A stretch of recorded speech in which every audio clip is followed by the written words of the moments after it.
Julia Estrada es politóloga del Centro de Economía Política Argentina. Nos está visitando en este viernes. Julia, gracias por venir. Muchas gracias. Pues es que estuvimos hablando más temprano con Adrián Murano con relación a este coloquio de IDEA. Yo le contaba que yo tuve la posibilidad de cubrir el coloquio entre el año 2003 y 2010. Y que en ese momento, cuando a los empresarios les iba increíblemente bien, ya el año 2005, nunca tuvieron palabras elogiosas para con el gobierno, digamos. Mucho menos, dijo, la van a tener ahora, previo a una elección y obviamente en un contexto de desaceleración económica. Ahora, se han dicho cosas muy fuertes. Sí, efectivamente.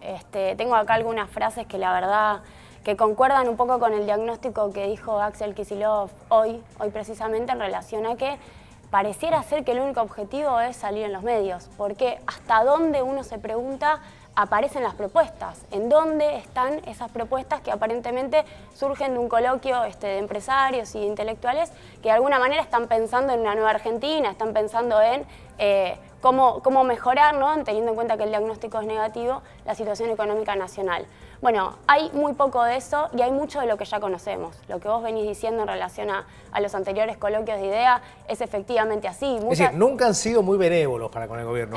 Por eso digo, ni siquiera cuando les iba bien, digamos, año 2005, 2006, que la cosa estaba bien arriba, ya en ese momento eran muy críticos por las decisiones, cómo se tomaban las decisiones, cuando Néstor Kirchner era presidente, de hecho, claro, y ahora en el contexto, donde hay cambios, de hecho, invitaron a candidatos, el único que ha ido, que tiene relación con el oficialismo, es a Daniel Scioli, que también tuvo palabras críticas para con los empresarios, ¿no?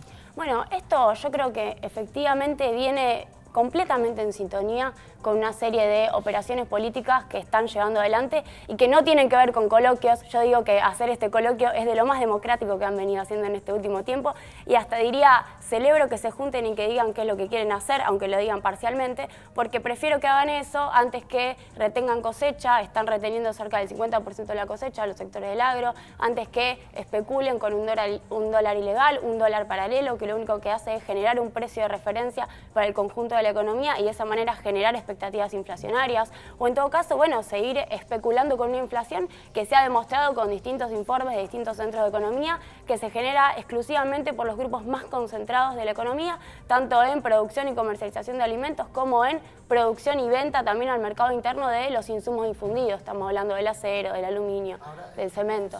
Aldo Ferrer, en su último trabajo, desarrolla una idea que él tiene hace muchos años, que es que los empresarios argentinos no son particularmente malos, sino que se adaptan a circunstancias que en la Argentina son muy volátiles, circunstancias políticas que en la Argentina son muy volátiles y que tienen una gran capacidad de adaptación. Le quita calificativo moral a la actuación de los empresarios, un hombre que conoce mucho de economía y de cómo funcionan los empresarios en la economía. ¿Vos considerás que hay algunas características de los empresarios argentinos y en este caso, en esta etapa en particular, que esas características influyen en su comportamiento político y en el comportamiento político general a partir de la influencia que tienen o la retroalimentación con los medios? Mira, yo creo que la pregunta está muy buena. A mí me parece que hay que centrarla en el largo plazo. Nosotros tenemos problemas, ¿no? Y esto es una discusión muy académica en relación a por qué no se construye una burguesía nacional, qué pasa con el empresariado argentino que no invierte.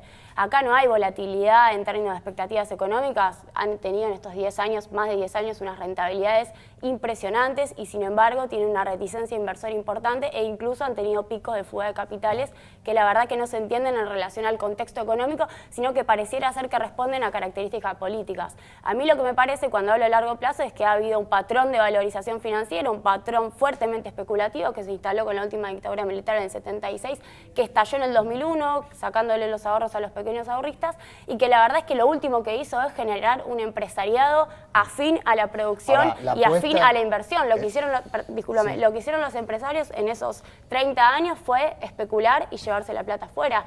Y en este sentido, yo creo que el kirchnerismo lo que ha dado es una serie de incentivos muy claros para fomentar la producción y para fomentar la inversión productiva, pero se resisten a eso porque el modelo especulativo y a través de la deuda, que es lo que quieren volver a hacer, siempre tiene más ganancias. Ahora, este comportamiento que vos describís es histórico del empresariado argentino. Eso es lo que iba a decir. Hubo un error de caracterización por parte del kirchnerismo en la etapa donde favoreció esa acumulación de renta extraordinaria.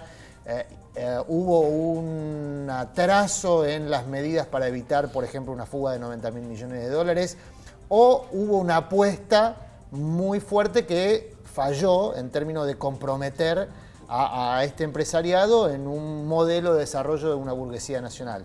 ¿Qué de estos tres elementos o algún otro que vos puedas ver explica que hoy estemos hablando de un comportamiento que es crónico, digamos, que no es novedoso? Claro, en ese sentido me parece que está claro. Es decir, me parece que los empresarios se comportan como fue la economía políticamente hablando de los últimos 60 años. Si claro, por eso... Porque se preparan para ganar lo que en otros países ganan tal vez en 10 años, acá lo que quieren ganar en 1. Entonces, eso que van haciendo, preparan las inversiones, pero mucho tiene que ver con los ciclos económicos de la Argentina, ¿no? Sí, yo creo que por un lado está el ciclo económico, efectivamente, está el patrón que tiene vigencia, o es la especulación, o es la producción, en este caso es la producción. Ahora, a mí me parece que no cabe ninguna duda, y esto es así, que el kirchnerismo, el gobierno que asumió en el 2003, instó y dio todos los incentivos necesarios, y yo diría suficientes, para que esa inversión productiva se hiciera.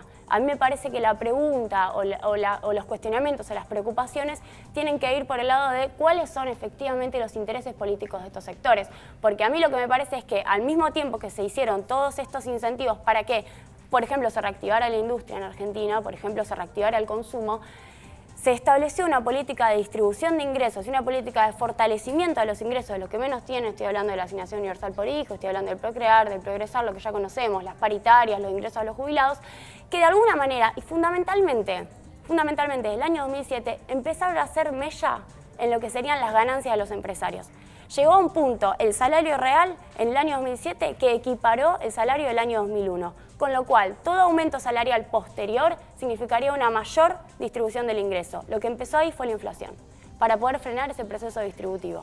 Y yo lo que creo es que estos comportamientos son eminentemente políticos y tienen que ver con frenar un proceso distributivo, que significa que los trabajadores en su conjunto, los sectores que menos tienen, empiecen a ocupar un rol cada vez más central en la economía y en la política. Es en definitiva una puja por quién conduce el proceso económico.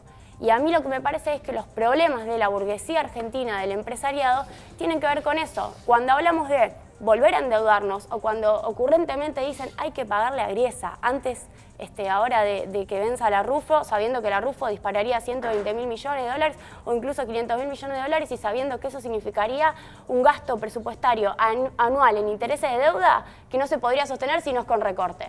Bueno, cuando sostienen eso es porque en realidad están pensando en esos recortes. O cuando dicen, yo tengo acá el documento del Foro de Convergencia Empresaria, que fue en abril de este año, estaban prácticamente los mismos y decían cuestiones parecidas. Ojo con el desaliento a las exportaciones, ojo con el desaliento a las inversiones. Sugieren, por ejemplo, bueno, no sugieren, lo dicen, eliminación de las retenciones.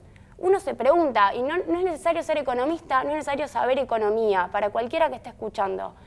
¿Cómo es que si uno desfinancia al Estado, le saca una parte de los recursos al Estado, como son las retenciones o el impuesto progresivo, cómo los reemplaza? ¿Con qué otro instrumento? Y si uno no dice con qué lo va a reemplazar, si uno no lo dice, entonces, ¿qué es lo que a uno le sugiere? Que tiene que achicar el gasto, que algún gasto tienen que eliminar. Bueno, esta reconstrucción del discurso que yo estoy haciendo casi con sugerencias es un poco lo que no terminan de decir. Y no lo terminan de decir porque los argentinos tenemos memoria. Igual, déjame decir, cada vez lo dicen más, porque en el coloquio empezaron a subirle cada vez más el tono y me parece que esto, como viene la mano, ya hacia marzo del año que viene, basta, te diría, estar más pronunciado, ¿no? Julia, gracias por haber venido, un placer. No, muchísimas gracias a vos. Bueno, vamos ahora a escuchar la palabra del técnico del puntero del campeonato de River. Estamos hablando de Marcelo el Muñeco Gallardo, que hoy habló con nuestros compañeros de Radio América y esto decía. La verdad que estamos pasando por un buen momento y